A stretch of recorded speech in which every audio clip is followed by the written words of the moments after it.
Have you ever asked? Welcome to the Industry Leader Update brought to you by Reverse Focus. Lately, there have been several media accounts stating that much confusion remains for HECM borrowers, including a recent article in NerdWallet by N.J. Noblick. Now, I have to admit I have some healthy skepticism when the media claims that reverse mortgages are still confusing for borrowers, especially since the home equity conversion mortgage program mandates counseling to cover the basic mechanics of the loan.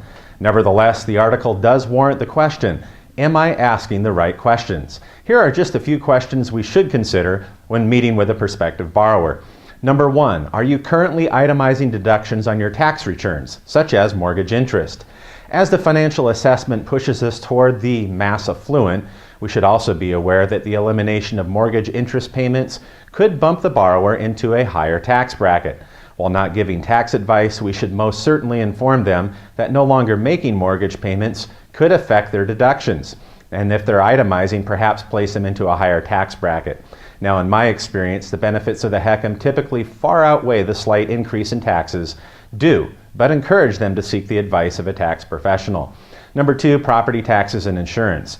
Many perhaps did not ask, but we must with a financial assessment. So seize upon the opportunity to educate the borrower that failure to pay property taxes and insurance in a traditional mortgage would result in foreclosure, just as it would with a reverse. This risk is not unique to the HECM. 3, spending plan. We should always ask the borrower if they have a strategy on how they would use the proceeds from the loan.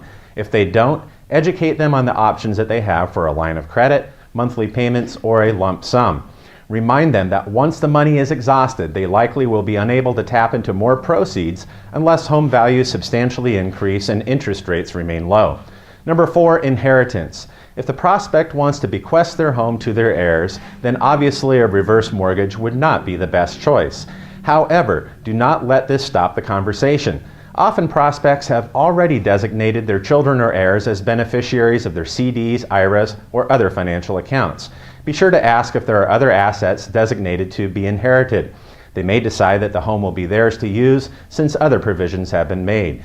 Number 5, public benefits. In the course of fact-finding, you should ascertain if they are currently receiving needs-based benefits, such as Medicaid or SSI supplemental income.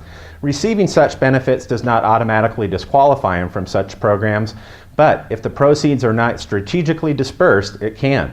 Always insist that they seek input from an elder law attorney or benefit specialist before application. Despite the mandated fact-finding that the financial assessment holds, we must still exercise professional due diligence in both educating and informing our potential borrowers. Now, what questions would you add to this list that are not found on the financial assessment? Leave your thoughts and inputs in the comment section below, and have a great week.